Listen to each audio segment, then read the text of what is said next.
Good evening, everyone. Gagawa tayo ng salad, lettuce. Yummy! Yan, nilagyan natin ng mali na naman.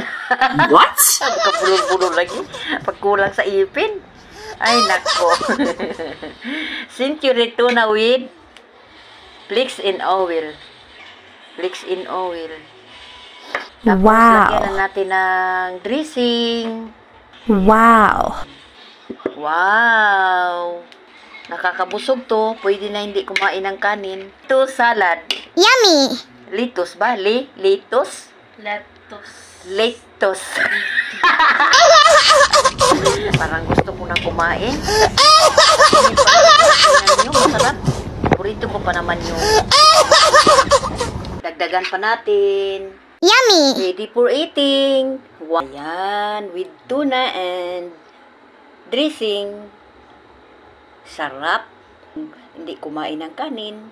Hindi na tayo kakain ng kanin kasi ito ay malakas ang busog-lusog.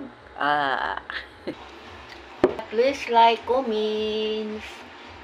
God bless everyone. Thank you.